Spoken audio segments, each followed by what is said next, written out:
Ang araw na tinawag ako ng sarili kong anak at ng kanyang asawa na ulinin at ulik-ulik sa harap ng ibang tao para lang makuha ang mana ng aking namayapang asawa. Doon ako pinatay sa hiya. Ang sakit. Sobrang sakit na walang utang na loob ang sarili kong pamilya. Sa loob ng maraming taon, ginampanan ko ang pagiging ilaw ng tahanan. Nagtiis ako, nag-alaga at nagbigay ng lahat para sa kanila. Akala ko, mahal nila ako. Yun pala, para sa kanila. Isa na lang akong palamuti na walang silbi at madaling lokohin. Hindi nila alam may lihim na yaman ang aking namayapang asawa. Isang tunay na diwa at utos na nag-iiwan ng 15 milyong piso para sa akin lang. Ang akala nilang matandang madaling utuin. Siya palang magtuturo sa kanila ng leksyon. Bawiin ko ang aking dangal. Ipakikita ko sa kanila na ang katarungan ay hindi nabibili ng pera o ng kasinungalingan. Kung nakaramdam ka na rin ng ganitong pait sa iyong pamilya, i-like at i-share mo ang video na ito. Mag-comment ka sa ibaba. Saan kayo nanonood? Kwentuhan mo ako sa iyong karanasan.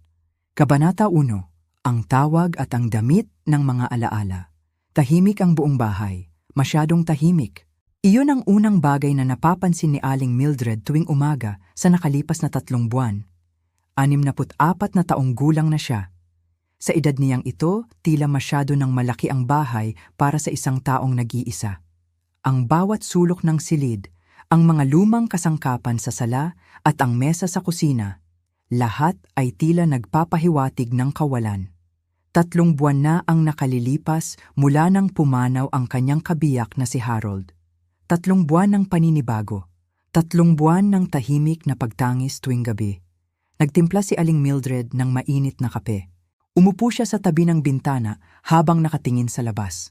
Sa labas, naririnig niya ang tilaok ng manok ng kaniyang kapitbahay at ang mahinang sipol ng hangin sa mga dahon ng mangga.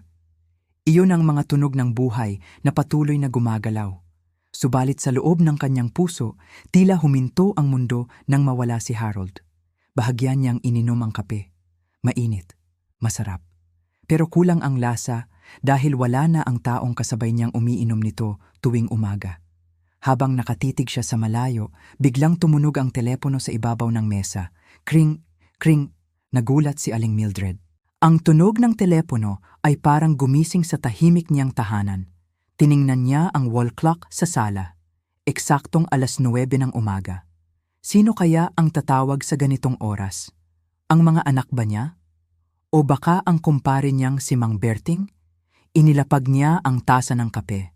Dahan-dahan siyang tumayo, inayos ang kanyang duster at lumapit sa mesa.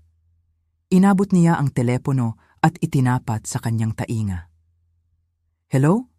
Magandang umaga po, panimula ni Aling Mildred sa kanyang mahinahon at malambot na boses. Magandang umaga po. Ito po ba si Mrs. Mildred? Tanong ng isang boses sa kabilang linya. Boses ito ng isang lalaki, mabilis magsalita, seryoso, walang halong init o lambing, malayong malayo sa boses ng mga lumang kaibigan na madalas niyang nakakausap. Ako nga po. Sino po sila? Sagot niya. Good morning po, Mrs. Mildred.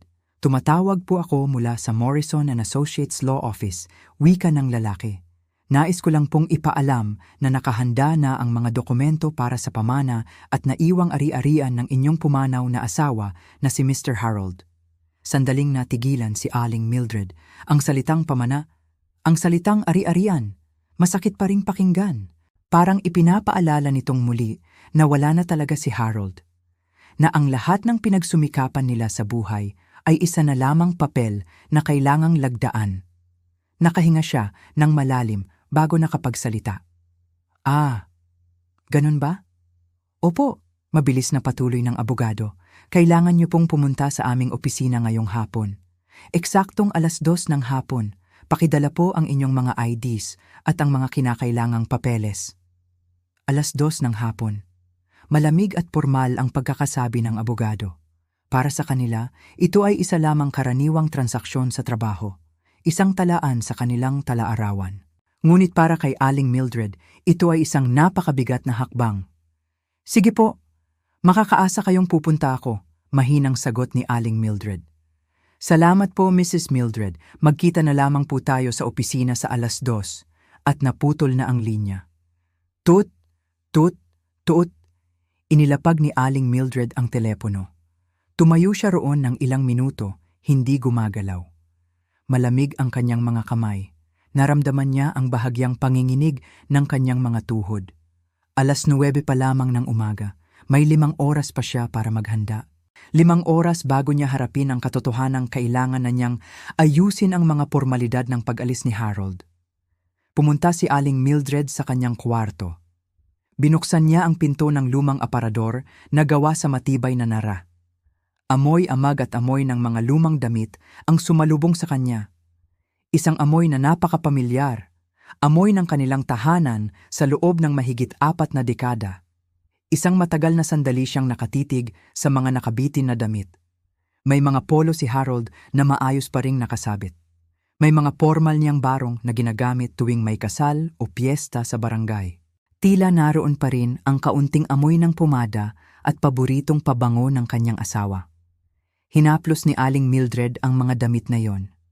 May luhang nagnanais pumatak sa kanyang mga mata, ngunit pinigilan niya ito. Ipikit niya ang kanyang mga mata at huminga ng malalim. Kailangan kong maging matapang, bulong niya sa kanyang sarili. Kailangan kong kayanin ito. Sa pinakadulo ng aparador, may isang damit na nakabalot sa plastik. Dahan-dahan niya itong inilabas. Isang eleganteng navy blue dress. Napangiti ng bahagya si Aling Mildred nang makita ito. Ang damit na ito, napakaraming alaala ng damit na ito. Naalala pa niya ang araw kung kailan ito ibinigay sa kanya ni Harold. Noong taong iyon, ipinagdiriwang nila ang kanilang ika-35 anibersaryo ng kasal. Hindi sila mayamang pamilya. Isang simpleng empleyado lamang si Harold sa munisipyo. At siya naman ay nag-aayos ng bahay at nagtitinda ng kaunting kakanin tuwing may okasyon. Tipid ang kanilang pamumuhay. Ang bawat piso ay pinahahalagahan. Ngunit noong araw na iyon, noong anibersaryo nila, nagulat na lamang siya. Umuwi si Harold na may dalang isang magandang kahon na may pulang laso.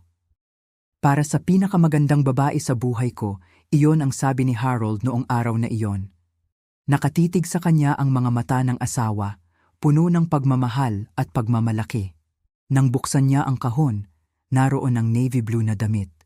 Napakaganda ng tela, napakapino ng tahi. Alam ni Aling Mildred na hindi iyon mura. Siguradong nag-ipon si Harold ng ilang buwan mula sa kanyang maliit na sweldo para lamang mabili iyon. Nagalit pa nga siya ng kaunti noong una. Naku, Harold, bakit ka gumastos ng malaki? Kasya na sa atin ang simpleng hapunan. Ngunit ngumiti lamang si Harold.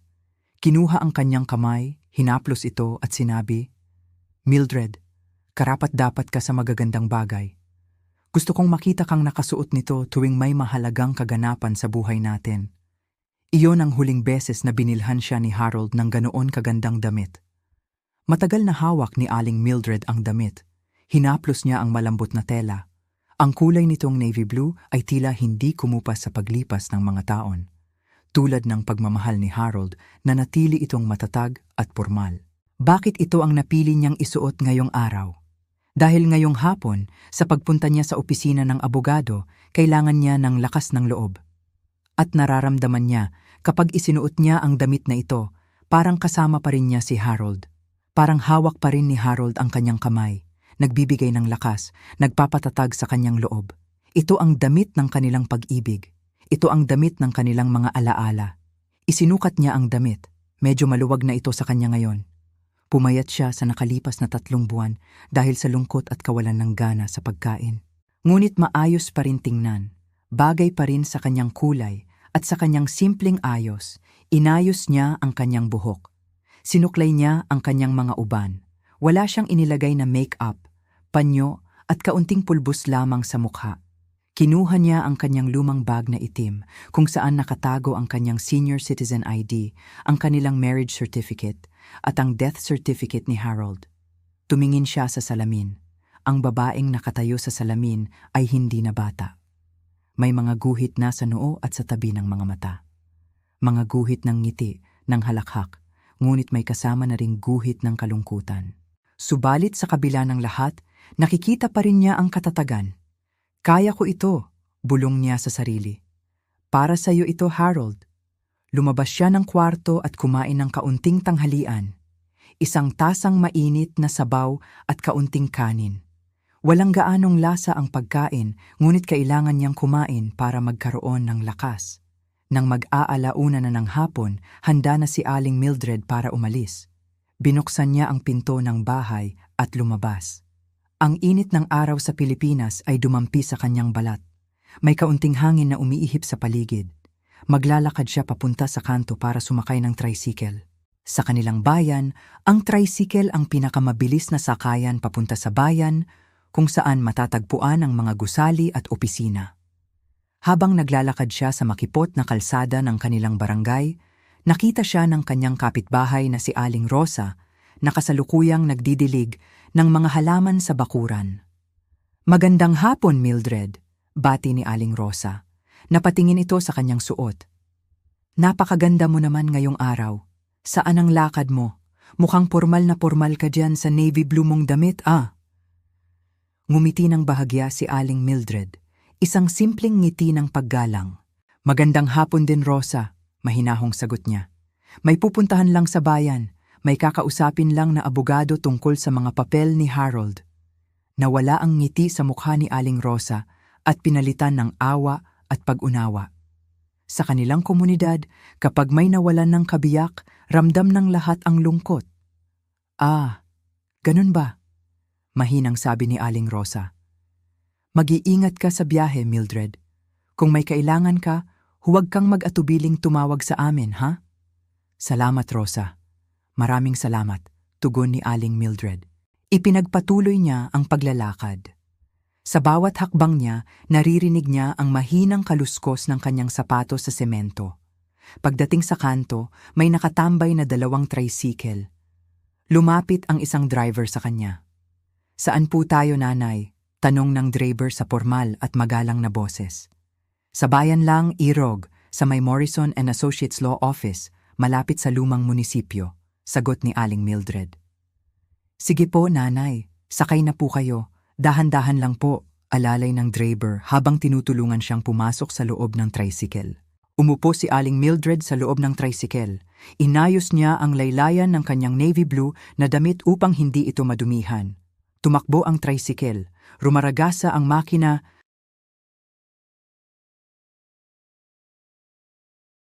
Habang tumatakbo ang sasakyan, nakatingin si Aling Mildred sa labas. Nakikita niya ang mga tindahan sa gilid ng kalsada, ang mga batang naglalaro, ang mga jeepney na naguunahan, at ang mga taong abala sa kani-kanilang buhay. Ang mundo ay patuloy sa pag-ikot. Ang buhay ay patuloy na dumadaloy. Napahawak si Aling Mildred sa kanyang dibdib. Nararamdaman niya ang mabilis na tibok ng kanyang puso. Kaba, takot, kalungkutan. Lahat ng ito ay naghahalo sa kanyang loob. Mayroon siyang kaunting pera sa kanyang bag. May natira pang halos 10,000 piso mula sa huling ipon nila at ilang tulong mula sa SSS at GSIS. Ngunit hindi pera ang dahilan kung bakit siya pumupunta sa abogado ngayong araw. Pumupunta siya roon upang tapusin ang isang kabanata ng kanyang buhay. Ang pagsasaayos ng pamana ay hindi lamang tungkol sa mga ari-arian, sa bahay o sa maliit na lupain sa lalawigan. Ito ay tungkol sa pagtanggap. Pagtanggap na ang taong kasama mo sa loob ng 35 taon ay wala na at ikaw na lamang ang natitira upang magpatuloy. Gusto na niyang isara ang pintuan ng kalungkutan. Hindi dahil gusto na niyang kalimutan si Harold, hindi kailanman, kundi dahil gusto niyang magkaroon ng kapayapaan ang kanyang isip. Gusto niyang magsimula muli kahit dahan-dahan, kahit paunti-unti. "Dito na po tayo, nanay," sabi ng driver habang itinatabi ang tricycle sa harap ng isang mataas at modernong gusali. Tumingin si Aling Mildred sa labas. Sa itaas ng pinto ng gusali, may malaking signage, Morrison and Associates Law Offices. Inilabas ni Aling Mildred ang kanyang wallet at kumuha ng 50 piso para sa pamasahe. "Ito ang bayad, Irog. Salamat sa maayos na pagmamaneho," sabi niya. "Salamat din po, nanay. Mag-iingat po kayo," sagot ng driver habang iniaabot ang barya bilang sukli. Lumabas si Aling Mildred sa tricycle. Tumingin siya sa wall clock ng kanyang kamay. Eksaktong 1:45 ng hapon. May 15 minuto pa siya bago ang 2:00. Tumingala siya sa gusali. Napakalaki nito. Malamig tingnan ang mga salamin nitong bintana. Huminga siya ng malalim. Hinawakan niya ang tela ng kanyang navy blue na damit. Naramdaman niya ang lambot nito sa kanyang mga daliri.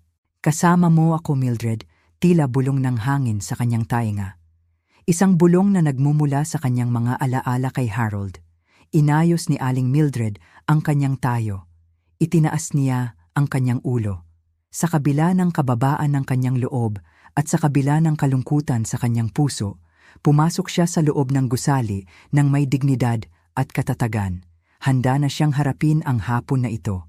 Handa na siyang magpatuloy sa buhay. Kabanata 2, ang babala sa basement. Mainit at napakainit ng hapon na iyon. Ang hangin sa Maynila ay tila napakabigat, parang may nagbabagong bagyo na dumarating. Si Lola Mildred, 72 taong gulang na, ay dahan-dahang nagpapatakbo ng kanyang lumang kotse.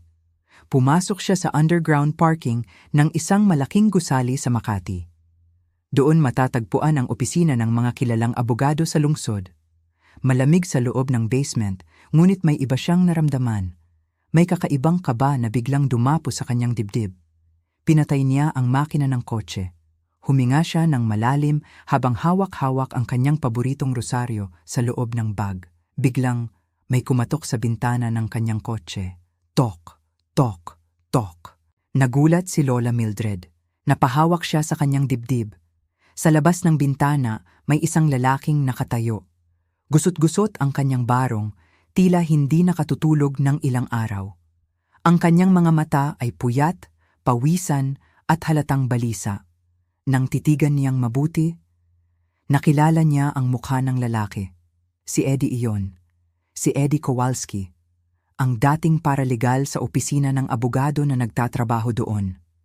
3 linggo na ang nakararaan, bigla na lamang siyang natanggal sa trabaho nang walang malinaw na dahilan. Bahagyang ibinaba ni Lola Mildred ang bintana ng kotse. Sapat lamang upang marinig ang boses nito, ngunit ligtas pa rin siya sa loob. Lola Mildred, ang tawag sa kanya ni Eddie. Ang boses nito ay nanginginig, may takot sa kanyang mga mata. Makinig po kayo sa akin, pakiusap po. Huwag kayong pumasok sa opisinang iyan ngayon. Nagtaka si Lola Mildred. Bakit siya pinapahinto ni Eddie? Bakit ganun na lamang ang takot sa mukha ng batang ito? Muling nagsalita si Eddie. Ang kanyang boses ay tila pabulong, parang may nagmamasid sa kanila mula sa dilim ng basement. Sinabi ni Eddie na may masamang balak ang pamilya ni Lola Mildred. Hindi lang pala simpleng usapin ng pamana ang nangyayari. Inilahad ni Eddie ang isang napakasakit na katotohanan. Si Macy, ang mismong manugang ni Lola Mildred, ang aswa ng kanyang paboritong anak, ay may ginagawang hindi maganda. Ksmabwat sa daw ni Macy ang mga abogado sa itaas. Gumagawa sila ng mga pekeng dokumento mula sa ospital. Nais nilang palabasin na si Lola Mildred ay may malalang sakit sa pag-iisip. Nais nilang patunayan na siya ay may demensya na at hindi na kayang mag-isip ng tama. Pekeng medical record. Pekeng pirma ng doktor. Lahat ay inihahanda na nila. Bakit nila ginagawa ito? Dahil sa pera. Dahil sa malaking pamana. May ari-arian si Lola Mildred sa probinsya. May mga lupain siya at may naipong pera sa bangko na nagkakahalaga ng higit 5 milyong piso. Isang malaking halaga. Isang halagang sapat upang baguhin ang buhay ng sinuman o upang sirain ang isang pamilya. Habang nakikinig si Lola Mildred, tila tumigil ang ikot ng kanyang mundo. Ang puso niya ay parang pinipiga. Pera na naman. Isang salita lamang, ngunit napakasakit. Pera. Bakit kailangang umabot sa ganito? Hindi makapaniwala si Lola Mildred. Si Macy, ang babaeng pinatira niya sa kanyang tahanan, ang babaeng itinuring niyang sariling anak, si Macy na laging naghahanda ng kanyang kape tuwing umaga. Paano magagawang magsinungaling ng taong iyon? Sabi ni Eddie, nalaman niya ang lahat ng ito noong nagtatrabaho pa siya sa opisina. Nakita niya ang mga papeles. Nakita niya ang pangalan ni Lola Mildred sa mga pekeng ulat ng doktor. At nang subukan niyang magtanong, nang subukan niyang pigilan ang masamang balak na ito, agad siyang tinanggal sa trabaho. Inalis siya upang hindi makapagsalita. Lola Mildred, ang uulit na sabi ni Eddie. Naniniwala po ako sa pamilya. May lola rin po ako sa probinsya. Hindi ko po kayang sikmurain ang ginagawa nila sa inyo.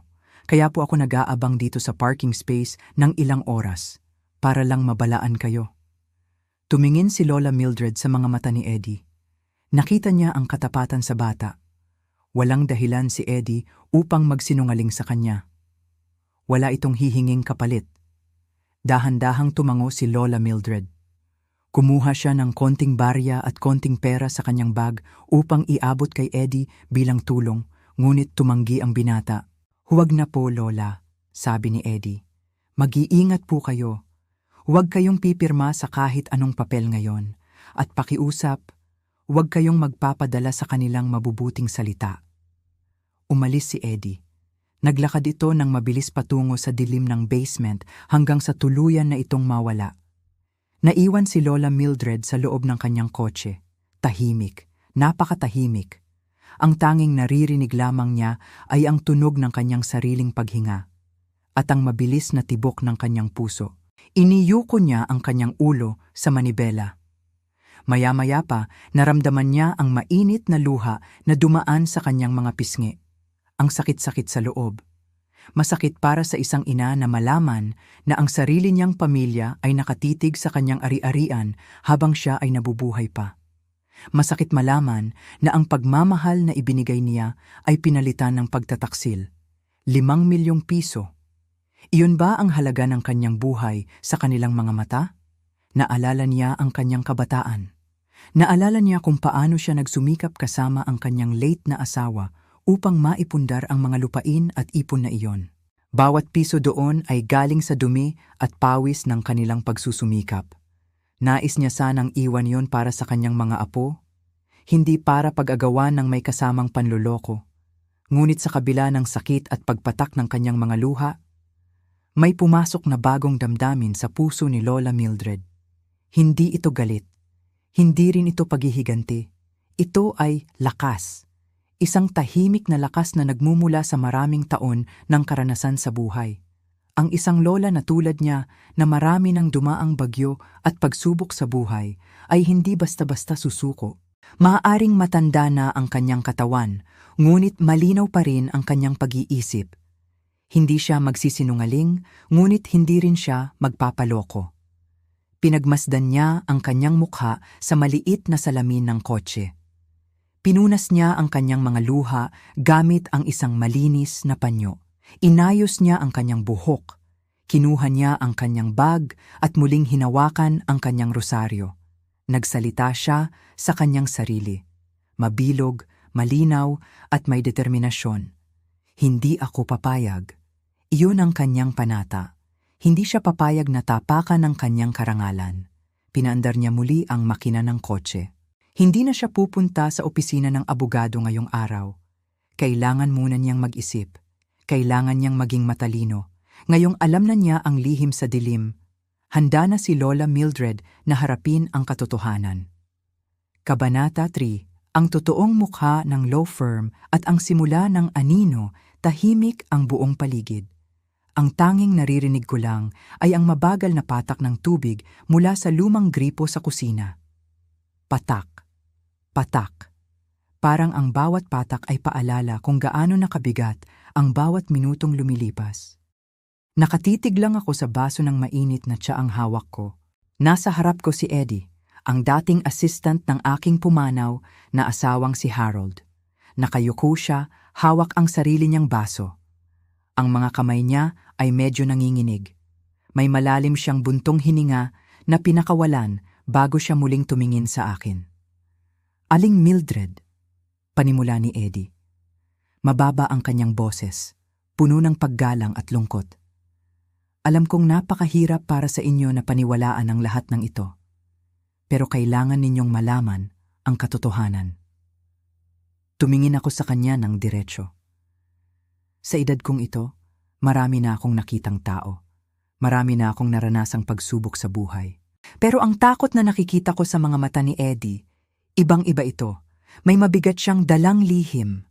Bakit mo ginagawa ito, Eddie? Tanong ko sa kanya. Dahan-dahan lang ang pananalita ko. Bakit mo ako tinutulungan ngayon?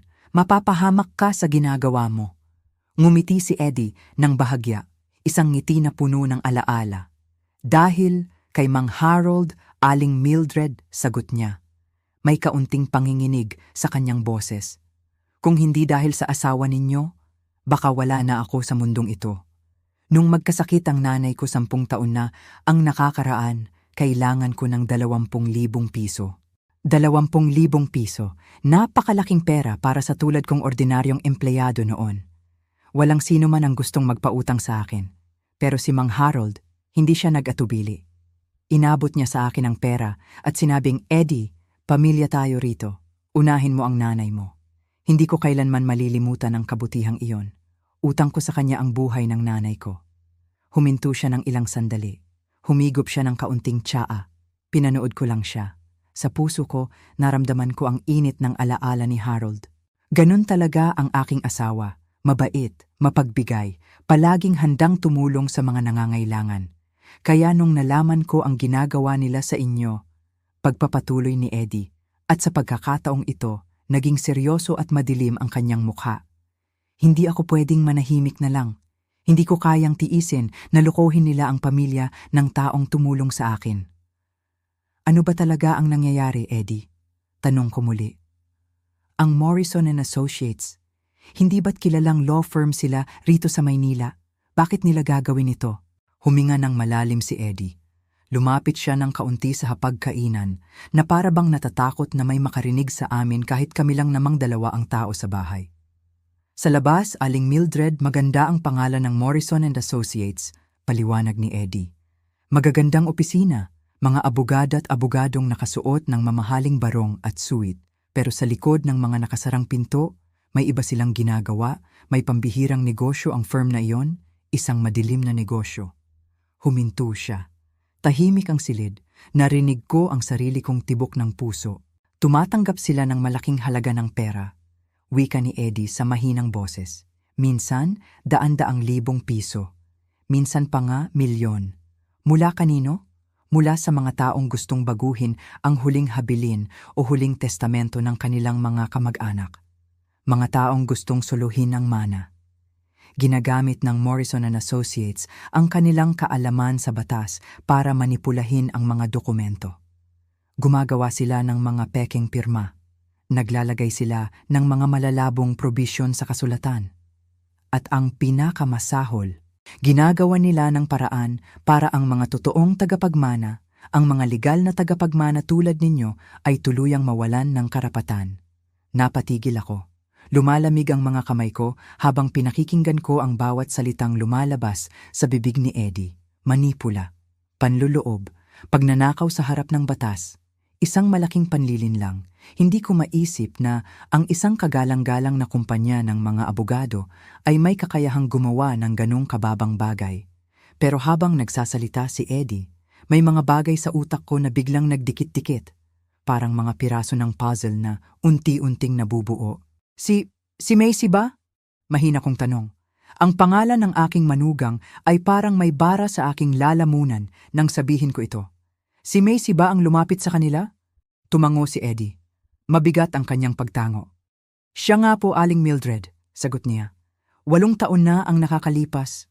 Nung mamatay si Mang Harold, doon nagsimula ang lahat. Lumapit si Ma'am Macy sa Morrison and Associates. Hindi lang ito tungkol sa simpleng pag-aayos ng ari-arian. May mas malalim silang pinagkasunduan. Napakapikit ako ng mariin ko. Sandaling ipinikit ko ang aking mga mata. At sa dilim ng aking isip, nagbalik ang mga alaala ng nakaraang 8 taon. 8 taon. Napakatagal na panahon. At sa loob ng 8 taong iyon, nakatira ako sa iisang bubong kasama ang aking anak na si Leo at ang kanyang asawang si Macy. Nung mga unang taon pagkatapos mawala si Harold, pilit kong inunawa si Macy. Naisip ko, baka sadyang tahimik lang talaga siyang tao. Baka hindi lang siya sanay na magpakita ng lambing sa isang biyenan. Pero ngayon, naway patawarin ako ng Diyos. Ngayon ko lang napagtanto ang lahat. Naalala ko ang mga araw na nakaupo ako sa beranda. Kapag dumadaan si Macy, may mga tingin siya sa akin. Hindi iyon tingin ng pagmamahal. Hindi rin iyon tingin ng paggalang. Iyon ay tingin ng isang taong may itinatago. Malamig. Malayo. Parang palagi siyang may kinakalkula sa kanyang isip. May mga gabi noon na naririnig ko siyang nakikipag-usap sa telepono sa balkonahe. Sa tuwing lalapit ako para mag-alok ng merienda o para lang makipagkwentuhan, bigla siyang tatahimik. Ibababa niya ang telepono. Mabilis siyang titingin sa akin bago magbibigay ng isang pilit ng ngiti. "Wala po ito, Nanay Mildred," madalas niyang sabihin noon sa malamig na boses. "Tungkol lang po sa trabaho sa opisina." Trabaho? Trabaho nga ba? O ang lihim na pakikipag-usap sa mga abogador ng Morrison and Associates? Naalala ko rin ang mga pagkakataong nag-uusap sila ng anak kong si Leo. Kapag pumasok ako sa silid, biglang mapaputol ang kanilang usapan. Magkakaroon ng ilang segundong katahimikan, isang nakakailang na katahimikan. At pagkatapos, papalitan ni Macy ang paksa ng usapan. Magsasalita siya tungkol sa pagkain, tungkol sa panahon, o tungkol sa mga gastusin sa bahay. Bakit hindi ko iyon napansin noon? Bakit napakabulag ko? Marahil, ayaw ko lang talagang paniwalaan kasi pamilya ko sila. Si Leo ang kaisa-isa kong anak. Ang anak na inalagaan ko, pinakain at pinag-aral mula noong bata pa siya. At si Macy, siya ang piniling makasama ni Leo sa buhay. Paano ko naman maiisip na ang taong kasama ko sa hapagkainan araw-araw ay may ganitong kaitim na balak? Dahan-dahan kong iminulat ang aking mga mata. Nakatingin pa rin sa akin si Eddie, naghihintay sa aking reaksyon. "Eddie," ang sabi ko, medyo pabulong. "Ano ang eksaktong balak nila? Ang bahay na ito? Ang kaunting lupa na naiwan ni Harold sa probinsya?" "Hindi lang po iyon, Aling Mildred," sagot ni Eddie. "Gusto nilang ilipat ang lahat ng ari-arian sa pangalan ni Ma'am Macy at Sir Leo. Pero hindi lang iyon. May probisyon sa bagong dokumento na ginawa nila na kapag naipatupad iyon, mawawalan kayo ng anumang karapatan na tumira rito. Pwede nila kayong paalisin anumang oras na gustuhin nila. O kaya, pwede nila kayong ilagay sa isang pasilidad para sa mga matatanda. Home for the aged." Ang salitang iyon ay parang isang malamig na kutsilyo na sumaksak sa aking dibdib. Sa aming kulturang mga Pilipino, ang pag-aalaga sa mga magulang hanggang sa kanilang pagtanda ay isang banal na tungkulin. Ang pamilya ay nagmamahalan. Ang mga anak ang nag-aaruga sa kanilang mga magulang tulad ng pag-aaruga sa kanila noong sila ay mga sanggol pa. Iyon ang paniniwala ko sa buong buhay ko. Iyon ang itinuro namin ni Harold kay Leo. Pero ngayon, ang sarili kong pamilya, ang sarili kong dugo at laman, ay nagbabalak na itapon ako na parang isang lumang gamit na wala ng pakinabang. Naramdaman ko ang pag-init ng aking mga mata. May lumabas na luha, dahan-dahang gumulong sa aking pisngi. Pero mabilis ko itong pinunasan gamit ang aking panyo. Hindi. Hindi ako pwedeng umiyak sa harap ni Eddie.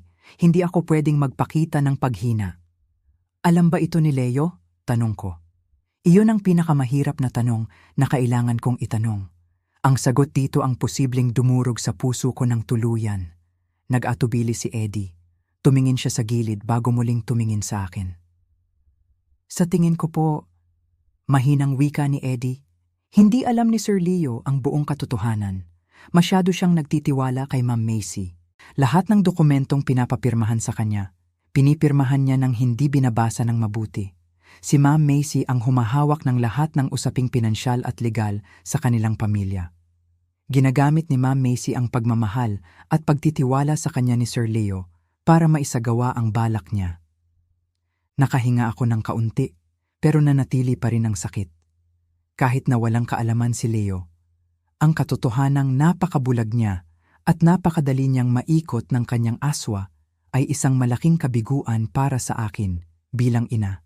"Aling Mildred," wika muli ni Eddie, Inilabas niya ang isang dilaw na folder mula sa kanyang bag at dahan-dahan itong ipinasa sa akin sa ibabaw ng lamesa. Ito po ang kopya ng ilang draft na nakuha ko mula sa opisina. Hindi pa ito ang pinal na dokumento, pero narito ang mga patunay ng kanilang mga balak. Itago ninyo ito. Huwag na huwag ninyong ipapakita kahit kanino, lalo na kay Ma'am Macy. Tiningnan ko ang folder. Parang napakabigat nito kahit gawa lang ito sa papel. Ano ang dapat kong gawin, Eddie? Tanong ko. Sa kauna-unahang pagkakataon sa gabing iyon, naramdaman ko ang matinding pagod. Ang bigat ng aking 75 taon sa mundong ito ay biglang sumampa sa aking mga balikat. Sa ngayon po, Aling Mildred, magpanggap kayong walang alam, payo ni Eddie. Mag-ingat kayo sa bawat galaw ninyo. Huwag kayong pumirma sa anumang papel na ibibigay nila sa inyo, kahit ano pa ang sabihin nila. Kahit sabihin nilang para iyon sa insurance, sa ospital, o sa mga buwis, huwag po kayong pipirma. Tumango ako. Naiintindihan ko. Kailangan ko na pong umalis, sabi ni Eddie habang tumatayo siya mula sa upuan. Baka may makakita pa sa akin dito. Mag-iingat po kayo laging palagi, Aling Mildred. Kung may kailangan kayo, tawagan ninyo ako sa numerong ibinigay ko sa inyo. Inihatid ko si Eddie sa pinto ng kusina na palabas sa likod ng bahay. Bago siya tuluyang lumabas sa dilim ng gabi, humarap siyang muli sa akin at yumukod ng kaunti. Maraming salamat muli, Eddie. Sincere kong sabi sa kanya, ang Diyos na ang bahalang gumanti sa kabutihan mo. Ginagawa ko lang po ang tama, Aling Mildred, sagot niya, para kay Mang Harold. At tuluyan na siyang nawala sa dilim ng gabi. Isinara ko ang pinto. Inilagay ko ang trangka. Isang rinig na kalansing ng bakal. Click. Pumunta ako sa sala. Tahimik at madilim ang buong bahay. Ang tanging liwanag ay mula sa ilaw ng poste sa labas na tumatagos sa aming bintana. Lumapit ako sa dingding kung saan nakabitay ang litrato namin ni Harold noong aming ika-50 anibersaryo ng kasal. Nakatitig si Harold sa kamera, nakangiti, hawak ang aking kamay. Napakabait ng kanyang mga mata. Inabot ko ang frame. Hinawakan ko ang bubog na nagtatakip sa kanyang mukha. Harold, bulong ko sa dilim. Kung nasaan ka man ngayon, gabayan mo ako, bigyan mo ako ng lakas. Napakasakit isipin na sa huling bahagi ng aking buhay, kung kailan ang gusto ko lang sana ay katahimikan, pagdarasal at pakikipaglaro sa aking mga apo, ay kailangan ko pang lumaban. Lumaban laban sa panlilinlang. Lumaban para sa pamanang pinaghirapan ng aking asawa. At ang pinakamasakit sa lahat, ang lumaban sa loob ng sarili kong tahanan. Pumunta ako sa aking kwarto. Inilagay ko ang dilaw na folder sa ilalim ng aking baul, sa ilalim ng mga lumang kumot at palaman na gawa pa sa probinsya. Pagkatapos, humiga ako sa aking kama. Tumingin ako sa kisame. Sa kabilang kwarto, naririnig ko ang mahinang hilik ni Leo at ang paminsan-minsang paggalaw ni Macy. Naisip ko ang bukas. Naisip ko ang mga darating na araw.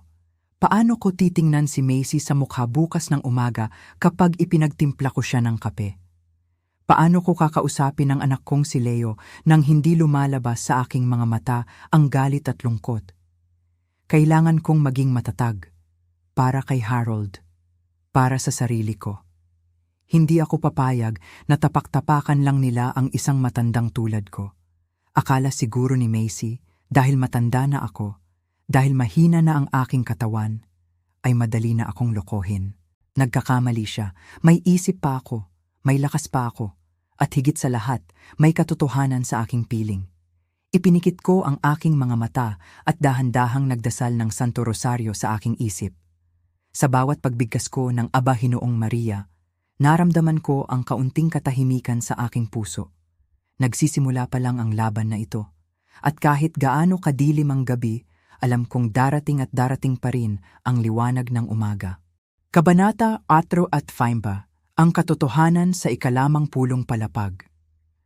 Dahan-dahan kong itinulak ang mabigat na pintong salamin ng silid-pulungan sa ika-15 palapag. Malamig. Napakalamig ng hangin sa loob. Nanggagaling ang lamig na iyon sa malakas na aircon. At mula rin sa mga taong naghihintay sa akin sa loob. Mataas ang gusaling ito sa gitna ng Makati. Mula sa malaking bintana, kitang-kita ang busy na daan, ang mga sasakyang nagmamadali at ang matataas na gusali. Subalit sa loob ng silid na ito, parang huminto ang oras. Napakatahimik. Isang uri ng katahimikan na nakakapagpadagdag ng kaba sa dibdib. Nakatayo ako sa may pintuan habang hawak ng mahigpit ang aking lumang bag. Sa gitna ng mahabang mesa na gawa sa mahogany, nakaupo ang 3 lalaking nakasuot ng maitim na Amerikana. Mga abogado. Malamig ang kanilang mga mata. Walang ni konting ngiti. Para silang mga revolver na nakatutok na sa akin. At sa tabi nila, doon nakaupo si Macy, ang manugang ko, ang asawa ng aking pumanaw na anak. Nakaayos ang kanyang buhok, pormal ang suot na damit, at may hawak na mamahaling handbag. Nang makita niya ako, mabilis siyang tumayo. Ang kanyang mukha, biglang napuno ng labis na pag-aalala. Isang pag-aalala na alam kong hindi totoong nanggagaling sa puso. Lola Mildred, bulalas niya sa malambing na boses. Diyos ko, bakit ka na parito? Bakit hindi ka man lang nagsabi sa amin? Lumapit siya sa akin, hinawakan ang aking 2 kamay, at tumingin sa akin ng may awa. Mainit sa labas, Lola. Baka mapagod ang inyong puso. Alam niyo naman po ang sabi ng doktor, kailangan niyong magpahinga at iwasan ang stress. Tumingin ako sa kanyang mga mata. Napakalambing ng kanyang boses. Napakatamis ng kanyang mga salita. Ngunit sa likod ng mga salitang iyon, may nakagagimbal na pahiwatig. Nais niyang ipamukha sa lahat ng tao sa silid na ito, na ako ay isang matandang mahina, isang matandang ulyanin, isang matandang hindi na kayang mag-isip ng tama para sa sarili. Maayos ang aking pakiramdam, Macy, mahinahon kong sagot. Inilayo ko ng kaunti ang aking mga kamay sa kanya. Pumunta ako rito dahil tungkol ito sa pamana ng aking pumanaw na asawa, kay Harold. Hindi nagbago ang ngiti ni Macy, ngunit kumislap ang galit sa kanyang mga mata. Umupo siya muli at suminyas sa isa sa mga abogado. Isang matangkad na abogado ang tumayo. Inayos niya ang kanyang salamin sa mata at tumingin sa akin ng walang anumang emosyon. Ginoong Harold, panimula ng abogado. Bago siya pumanaw, gumawa siya ng ilang mahalagang pagbabago sa kanyang huling habilin at tipan. Kumuha siya ng ilang makakapal na papel mula sa kanyang bag. Dahan-dahan niyang itinulak ang mga papel na iyon sa ibabaw ng mesa, papunta sa aking harapan. Lahat ng ari-arian, kasama na ang bahay at lupa sa Forbes Park, ang mga investment sa bangko na nagkakahalaga ng higit 50 milyong piso, at ang iba pang negosyo ay inilipat na sa isang pampamilyang trust fund, patuloy ng abogado. Nanlamig ang aking mga kamay, 50 milyong piso at ang aming tahanan. Ang tahanan kung saan namin pinalaki ang aming mga anak. Ang bahay na puno ng mga alaala ng aking kabataan at ng aking pamilya. At ayon sa bagong dokumento, dagdag pa ng abogado habang nakatingin sa akin, si Mrs. Macy ang itinalagang nag-iisang tagapamahala ng pondong ito. Kayo naman, Ginang Mildred, ay bibigyan ng sapat na allowance buwan-buwan para sa inyong gamot at pang-araw-araw na pangangailangan. Allowance? Bahagya akong napatawa. Isang tawa na puno ng sakit at kapaitan. Ang bahay na pinagpaguran namin ni Harold, ang pera na aming pinagsumikapan sa loob ng mahigit 40 taon. Ngayon, ako na ang may-ari ay tatanawin na lamang na tila isang pulubi na humihingi ng limos? Hindi gagawin ni Harold iyan, malinaw at buo kong sabi. Tumingin ako ng diretso sa abogado. Kilala ko ang aking asawa. Bago siya nawala, malinaw ang kanyang bilin sa akin. Ang lahat ng para sa pamilya ay mananatili sa akin upang pangalagaan ang ating mga apo. Nagkatinginan ang 3 abogado. Pagkatapos, tumingin si Macy sa akin. May luhang lumabas sa kanyang mga mata, ngunit hindi ako nadaya ng mga luhang iyon. Lola Mildred, pabulong na sabi ni Macy. Naiintindihan ko po ang inyong kalungkutan. Nakakalimutan niyo na po talaga. Hindi niyo na po ba naaalala ang mga huling araw ni Papa Harold? Masyado na po kayong napapagod. Ang isip niyo po, Hindi na katulad ng dati. Iyan ang kanilang plano. Gusto nilang palabasin na ako ay ulyanin. Gusto nilang paniwalaan ng buong mundo na ang aking isip ay hindi na gumagana ng tama. Upang walang sino man ang maniwala sa aking mga sasabihin, ibinaba ng abogado ang isa pang set ng mga papel. Ito ang mga ulat mula sa ospital, Ginang Mildred, sabi ng abogado. At kasama rin dito ang mga litrato at salaysay ng mga saksi. Tiningnan ko ang mga papel na nasa aking harapan. May mga medical record na naglalaman ng mga maling impormasyon tungkol sa aking kalusugan. Nakasulat doon na ako ay may malalang sakit sa pag-iisip, na ako ay madalas makalimot, na hindi ko nakilala ang mga tao sa aking paligid. At sa tabi ng mga ulat na yon, may mga litrato ko. Kinuha ang mga litratong ito nang hindi ko nalalaman. Litrato habang nakatayo ako sa harap ng isang maliit na sari-sari store sa aming kapitbahayan. Litrato habang nakatitig ako sa malayo habang naghihintay ng jeepney. Sa ilalim ng bawat litrato, may nakasulat na mga salita, nawawala sa sarili. Hindi alam kung saan uuwi. Nakalimutan ang sariling pangalan. Kasinungalingan. Lahat ng ito ay purong kasinungalingan. Kumalat ang init sa aking mga pisngi. Ang galit na matagal kong itinago sa aking dibdib ay dahan-dahang lumabas. Ngunit hindi ako sumigaw. Hindi ako umiyak. Sa edad kong ito, natutunan ko na ang totoong lakas ay hindi nakikita sa lakas ng boses, kundi sa katatagan ng paninindigan. Ito ay gawa-gawa lamang, mahinahon kong sabi. Inilagay ko ang aking mga kamay sa ibabaw ng mesa. Matalas pa ang aking isip. Naaalala ko ang bawat detalye ng aming buhay ni Harold. Naaalala ko kung kailan natin binili ang bahay. Naaalala ko kung magkano ang natitira sa aming savings sa bangko. At higit sa lahat, naaalala ko kung paano mo pilit na pinapirma si Harold sa mga papel noong siya ay nasa ospital pa at napakahina na. Bahagyang nag-iba ang mukha ni Macy. Nawala ang kanyang pilit na ngiti. Lola, banta sa kanyang boses. Huwag niyo na pong papahirapan ang inyong sarili. Para rin naman ito sa inyo. Para hindi kayo mahirapan sa pamamahala ng mga ari-arian. Para sa akin? Tanong ko. O para sa iyo? Sumandal ako sa aking upuan at itinaas ang aking ulo. Tiningnan ko ang buong silid. Napakaganda ng silid na ito. May mamahaling karpet, magagandang ilaw at malaking bintana. Ngunit sa ilalim ng lahat ng karangyang ito, may nakatagong panlilinlang. Habang inililibot ko ang aking paningin, may napansin ako sa dulo ng mahabang mesa. Isang maliit na itim na bagay, nakatago ito sa tabi ng isang paso ng halaman. At sa ibabaw ng maliit na bagay na iyon, may isang napakaliit na pulang ilaw na kumukurap-kurap. Kurap, kurap, kurap. Isang voice recorder. Naka-on ang recorder. Inihanda nila ito bago pa man ako pumasok sa pinto. Gusto nilang i-record ang aking boses. Gusto nilang magalit ako. Gusto nilang sumigaw ako, magwala, o magsabi ng mga salitang walang katuturan upang magamit nila iyon bilang ebidensya sa korte na ako ay wala na sa aking tamang pag-iisip. Isang bitag. Isang napakatinding bitag na inihanda para sa isang matandang tulad ko. Napaisip ako. Kung nagpadala ako sa aking galit, kung nagwala ako sa harap ng mga abogadong ito, matutupad ang kanilang gusto. Sasabihin nila sa judge, tingnan niyo po si Lola Mildred, hindi na niya maipagtanggol ang sarili ng mahinahon. Galit siya at hindi na balansado ang isip. Huminga ako ng malalim.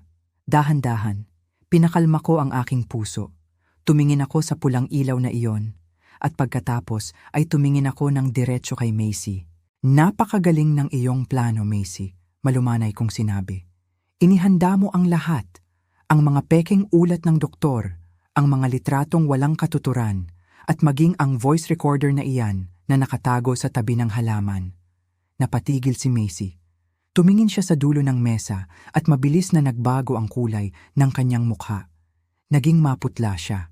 Hindi nakapagsalita ang tatlong abogado. Nagkatinginan sila na tila hindi inasahan na mapapansin ng isang matandang tulad ko ang maliit na aparatong iyon. Akala niyo ba ay madali niyo akong maluloko? Patuloy ko. Matanda na ako. Oo. Marami na akong puting buhok. Mabagal na akong maglakad. Ngunit ang aking isip at ang aking prinsipyo ay hindi niyo kailanman mabibili o manakaw. Tumahimik ang buong silid. Walang sino man ang nakapagsalita.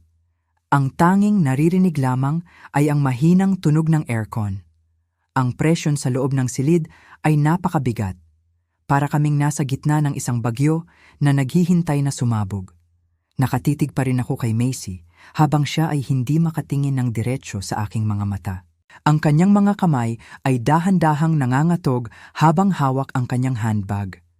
Sa gitna ng napakatinding katahimikang iyon, biglang tumunog ang telepono sa ibabaw ng mesa. Kring-kring, nagulat ang pangunahing abogado. Mabilis niyang kinuha ang telepono at inilagay sa kanyang tainga. "Hello?" sabi ng abogado. Ipinagpatuloy ni Macy ang kaniyang pag-amin. "Nagnegosyo kami 3 taon na ang nakararaan. Isang negosyo sa restaurant sa Maynila, ngunit nabigo kami. Nalugi ang lahat. Pagkatapos, hindi kami huminto sa paggastos. Bumili kami ng mamahaling kotse, mga mamahaling damit, dahil ayaw naming malaman ng mga kapitbahay at kaibigan na wala na kaming pera." Huminga ng malalim si Macy habang patuloy ang kaniyang pag-iyak.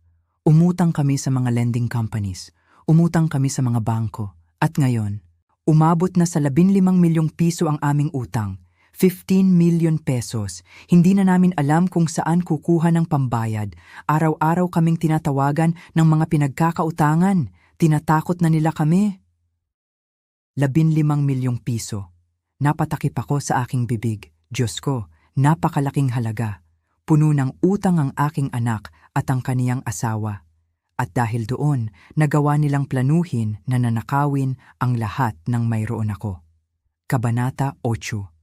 Ang mga kasinungalingang itinanod sa mga taon.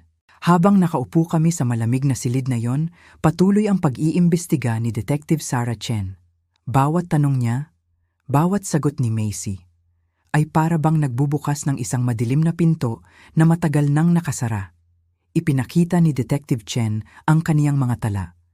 Tumingin siya sa akin ng may pagkaawa at sinabi, "Aling Mildred, hindi lang ito basta usapin ng pera sa mga nakalipas na buwan. Ang ginawa ni Macy, 3 taon niya na itong pinaplano." 3 taon? Napakunot noo ako. "Panong 3 taon, Long?" Ipinaliwanag ni Detective Chen ang lahat. Sa loob ng 3 taon, dahan-dahang binuo ni Macy ang isang malaking bitag. Isang bitag para sa akin.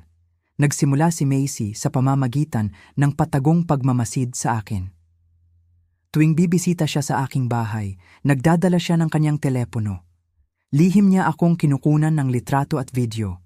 Kapag halimbawa, nakalimutan kong patayin ang kalan habang nagluluto ako ng sabaw, isang simpleng pagkakamali na nangyayari sa kahit kanino, bata man o matanda, kukunan niya iyon ng litrato. Kapag minsan namang lumabas ako ng bahay para pumunta sa sari-sari store sa kabilang kanto at nakalimutan ko ang aking payong o bumagal ako sa paglalakad dahil sa sakit ng aking tuhod, kukunan niya iyon ng video. At ano ang ginagawa niya sa mga litrato at video na iyon? Ipinapakita niya iyon kay Michael, sa aking sariling anak. Araw-araw, linggo-linggo. Itinatanim ni Macy sa isip ni Michael ang mga kasinungalingan. Sinasabi niya kay Michael, "Tingnan mo ang nanay mo. Nakalimutan na naman ang kalan. Baka masunog ang bahay natin." Sinasabi niya, "Tingnan mo si Aling Mildred. Nalilito na siya sa kalsada. Hindi niya nakilala ang mga kapitbahay. May sakit na ang nanay mo, Michael. Lumalalala na ang kaniyang memorya. Kailangan natin siyang kontrolin para sa kaniyang sariling kabutihan." Dahil sa paulit-ulit na pagsasabi ni Macy nito, naniwala si Michael. Naniwala ang aking anak na ang kaniyang ina ay ulyanin na. Na ang kaniyang ina ay hindi na kayang mag-isip ng tama. Nang marinig ko ito mula kay Detective Chen, ang puso ko ay parang nadurog sa maliliit na piraso. Kaya pala, alam ba niya ang tungkol sa pagpeke ng huling habilin? Alam ba niya ang tungkol sa paglalagay ng gamot sa inumin ng kaniyang ina? Alam ba niya ang pagbabayad sa abogado? Tumahimik ang buong silid. Napatitig ako kay Macy. Nanalangin ako sa aking puso. Sana hindi. Panginoon ko, sana ang anak ko ay walang kinalaman sa ganitong kabuktutan. Dahan-dahang umiling si Macy.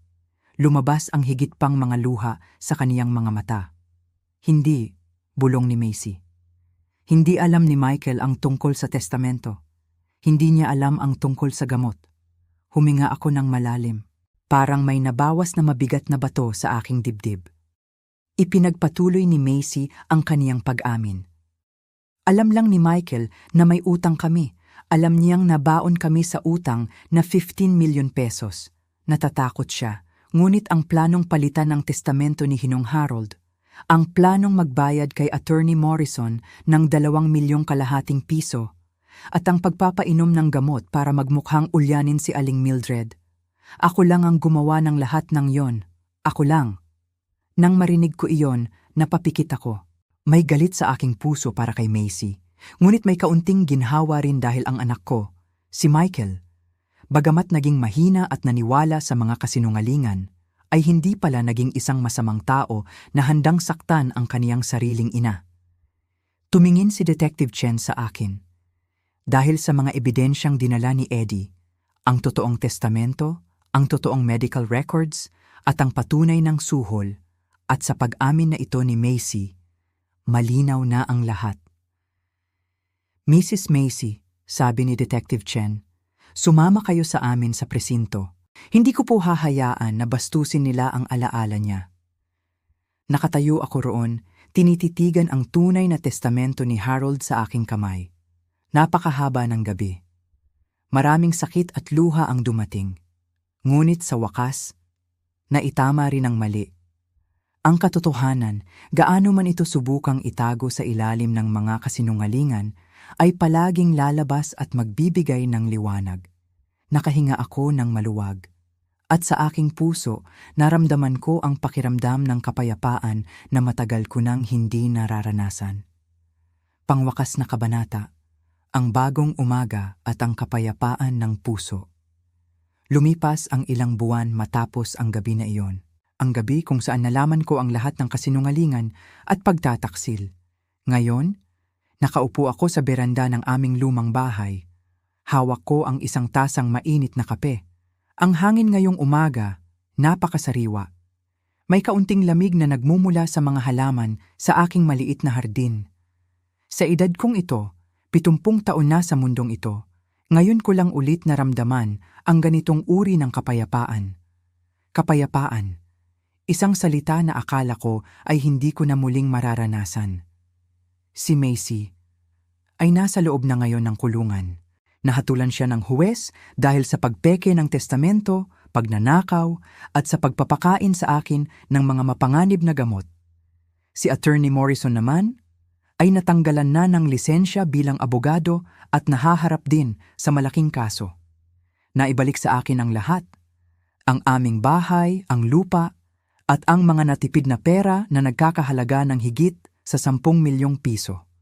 Ngunit ang pinakamahirap na bahagi ng lahat ng ito ay si Michael, ang aking nag-iisang anak. Umuwi siya rito sa bahay noong 1 linggo. Nakatungo, lumuluha. Paano ko pagkakait ang patawad sa anak na nanggaling sa aking sariling tiyan? Inakay ko si Michael na tumayo. Sabi ko sa kanya, sa mahinahon at malumanay na boses, Michael, may kasalanan ka dahil hindi ka nagtanong sa akin. Naniwala ka agad, ngunit anak pa rin kita. Magsimula tayong muli. Ngayon, nagtatrabaho na uli si Michael. Nagsisikap siyang bayaran ang kaniyang mga natitirang utang sa pamamagitan ng malinis at tapat na paraan. Tuwing linggo, pumupunta siya rito kasama si Eddie. Nagluluto kami ng merienda, nagkukwentuhan tungkol sa mga lumang alaala ni Harold at nagdarasal ng sama-sama sa harap ng aming altar. Si Eddie ay bumalik na rin sa kaniyang trabaho bilang pangunahing tagapangalaga ng aming maliit na negosyo. Siya ang naging sandigan ko noong mga oras na tila guguho na ang aking mundo. Habang tinititigan ko ang larawan ni Harold sa dingding, Napangiti ako ng bahagya. Bulong ko sa kaniya sa aking isip. Harold, maayos na ang lahat. Ligtas na ako. Ligtas na ang ating pamilya. Marami man ang pagsubok na dumating sa ating buhay. Gaano man kadilim ang gabi, palaging darating ang liwanag ng umaga.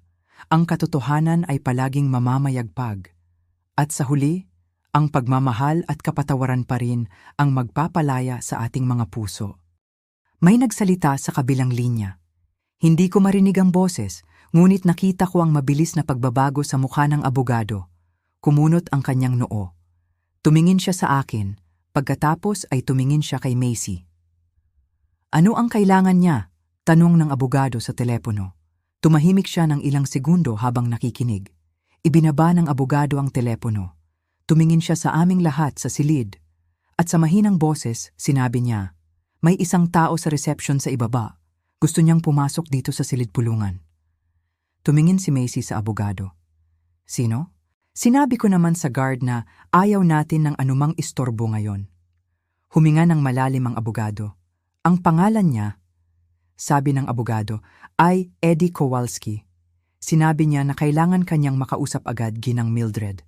May dala siyang mahalagang dokumento mula sa pamilya. Eddie Kowalski. Nang marinig ko ang pangalang iyon, biglang bumilis ang tibok ng aking puso. Si Eddie. Ang matalik na kaibigan ng aking pumanaw na asawa. Ang taong nakakaalam ng lahat ng lihim at katotohanan noong nabubuhay pa si Harold. Napahawak ako sa aking dibdib. Ang Diyos ay hindi talaga natutulog. Sa sandaling akala ko ay mag-isa lamang ako sa labang ito. Biglang may dumating na tulong. Tumingin ako kay Macy. Ang kanyang mukha na kanina ay maputla. Ngayon ay puno na ng takot. Kabanata 6. Ang pagdating ni Eddie at ang paghubad sa mukha ng kasamaan. Habang nakaupo ako sa malamig na silid na iyon, tila huminto ang ikot ng aking mundo, ang tibok ng aking puso. Mabilis, napakabilis. Sa edad kong ito, 70 taon na ako sa mundong ito, akala ko ay wala nang makagugulat sa akin. Akala ko ay nakita ko na ang lahat. Wala na kayong magagawa pa. Ang ari-arian ng late husband ninyong si Harold, mapupunta na sa pangangalaga ng inyong anak at ni Macy. Napatingin ako sa kanila. Ang puso ko parang pinipiga. Harap-harapan nilang kinukuha ang lahat ng pinaghirapan namin ni Harold. Ang bahay kung saan namin pinalaki ang aming pamilya. Ang maliit naming tindahan sa merkado. Ang mga natipid naming pera na nagkakahalaga ng milyon-milyong piso. Ibibigay sa kanila? At biglang, bumukas ang pinto. Hindi basta bumukas. Tumagilid ito sa lakas ng pagkakatulak. Lumingon kaming lahat. Si Eddie. Si Eddie, ang dating matapat na accountant ng pamilya. Ang taong tinanggal nila sa trabaho ilang buwan na ang nakararaan dahil daw sa kawalan ng tiwala. Nakatayo siya sa pintuan, hingal na hingal. Ang kaniyang polo medyo gusot. May hawak siyang isang makapal na kulay tsokolateng folder sa kaniyang kamay. Ang kaniyang mga mata, diretso ang tingin kay Morrison at kay Macy. Ano ang ginagawa mo rito, Eddie? Sigaw ni Attorney Morrison. Galit ang kaniyang boses. Lumabas ang mga ugat sa kaniyang leeg. Umalis ka rito kung ayaw mong tawagin ko ang seguridad. Trespassing ka. Ngunit hindi natakot si Eddie. Hindi man lang siya gumalaw sa kaniyang kinatatayuan. Sa halip, humakbang siya pautay-utay papasok sa silid. Bawat hakbang niya may kasamang lakas ng loob. Tumingin si Eddie sa akin. Ang kaniyang boses kumalma ng kaunti nang magsalita siya sa akin. Aling Mildred, huwag kayong pumirma. Huwag kayong maniniwala sa kanila. Nagulat ako. Napawak ako sa aking dibdib. Eddie, ano ang ibig sabihin nito? Dali-daling lumapit si Eddie sa mahabang mesa. Inilapag niya ng malakas ang hawak niyang folder. Kalabog. Umalingaw-ngaw ang tunog sa buong silid. Bago ninyo ako ipatapon sa labas, Attorney Morrison, sabi ni Eddie sa malakas at malinaw na boses, gusto ko munang ipakita sa lahat kung ano ang nasa loob ng folder na ito. Bago niyo ako tinanggal sa opisina, alam ko na ang ginagawa ninyo. Kaya kumuha ako ng mga kopya, mga totoong kopya. Nakita ko ang mukha ni Macy. biglang nagbago.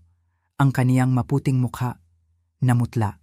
Nawala ang mapagkunwaring ngiti sa kaniyang mga labi. Ang kaniyang mga mata lumaki sa gulat at takot.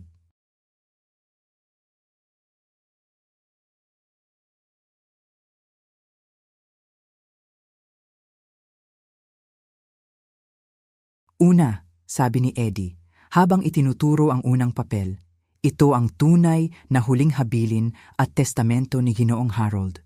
Ang totoong huling habilin, hindi ang peking papel na hawak mo, Morrison. Nakatitig ako sa papel na iyon. Ang aking mga mata medyo malabo na dahil sa edad, ngunit kilala ko ang sulat kamay na iyon. Ang panulat ng aking namatay na asawa, si Harold. Ipinagpatuloy ni Eddie ang pagtatapat. Pangalawa, ito ang totoong medical report ni Aling Mildred mula sa ospital. Walang demensya si Aling Mildred, walang Alzheimer's. Malinaw ang kaniyang pag-iisip. Ang mga gamot na ibinibigay niyo sa kanya, mga gamot yon para pampatulog at pampalito ng isip para magmukha siyang may sakit. Diyos ko, Panginoon ko, nang marinig ko ang mga salitang iyon, parang may malamig na tubig na ibinuhos sa aking ulo. Ang mga gamot na iyon, ang mga mumunting pill na ibinibigay sa akin ni Macy tuwing gabi, ang sinasabi niyang vitaming pampalakas ng katawan.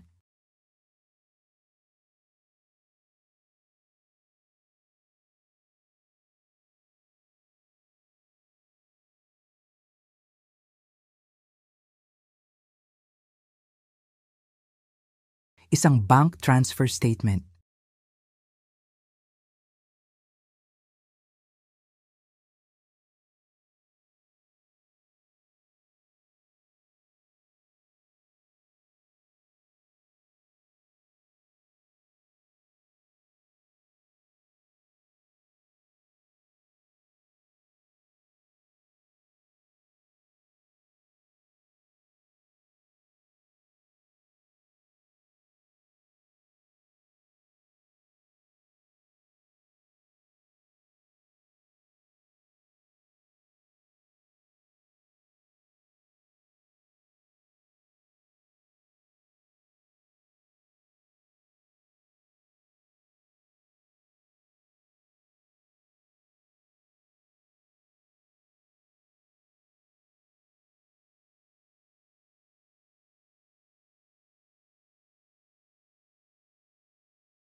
Hindi, hindi totoo yan, bulong ni Macy.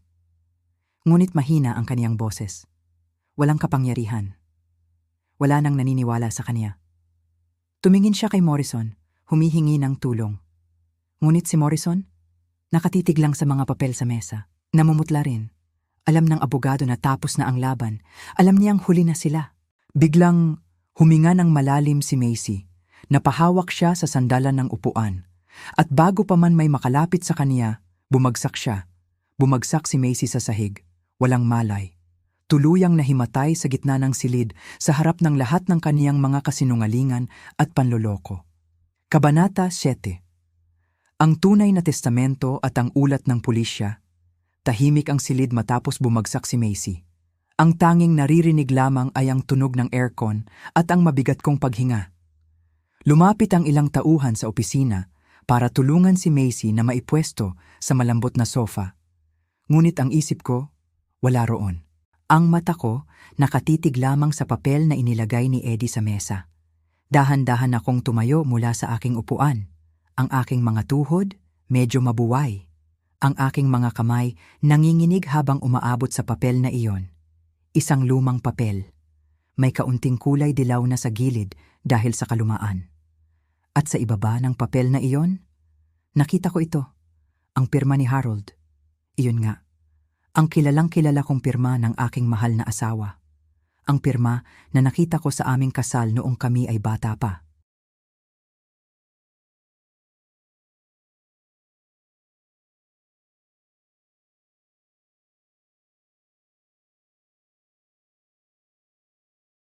Mabilis. Mainit.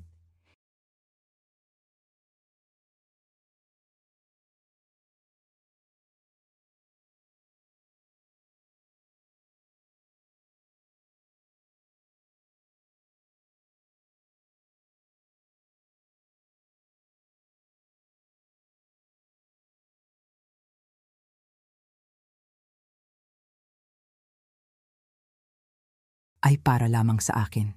Sa kaniyang naiwang asawa, si Mildred, para siguraduhin na hindi ako maghihirap sa aking pagtanda, para siguraduhin na may gagamitin ako para sa aking pagkain at mga pangangailangan.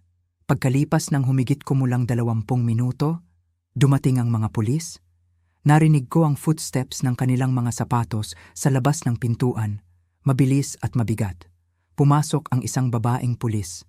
Nakasuot ng malinis na uniforme. May badge sa kaniyang dibdib. Siya si Detective Sarah Chen. Isang babaeng may matalas na tingin, ngunit may kabutihan at respeto sa kaniyang mga mata habang tumitingin sa akin. Lumapit siya sa akin at mahinang nagtanong kung maayos lang ba ang pakiramdam ko. Tumango lamang ako. Nagsimula ang investigasyon. Nagising na rin si Macy noon. Nakaupo siya sa sofa, nakatungo, habang nakatayo sa harap niya si Detective Chen na may hawak na maliit na notebook at panulat. Mrs. Macy, sabi ni Detective Chen sa isang seryosong boses, kailangan niyo nang sabihin ang totoo. May mga ebidensya na rito. Mas makabubuti sa inyo kung magtatapat kayo ngayon pa lamang. Nakatungo pa rin si Macy. Ang kaniyang dating maayos na buhok ngayon ay gulo-gulo na. Ang kaniyang mukha, halos walang bakas ng dating kagandahan. Puno ng takot at hiya. Tumingin si Macy sa akin. Pagkatapos, tumingin siya sa pulis. At sa wakas, nagsimula siyang magsalita. Sa isang mahinang boses na halos hindi marinig. Wala na kaming pera. Bulong niya. Napakunot ang aking noo. Ano? Ano ang sinasabi mo, Macy? Tanong ni Detective Chen. Humagulgol na si Macy. Nagsimula nang lumabas ang kaniyang mga luha. Si Michael, ang anak ninyo, Aling Mildred. At ako, malaki ang aming utang. Napakalaki. Gulat na gulat ako. Si Michael, ang aking nag-iisang anak na lalaki, may utang?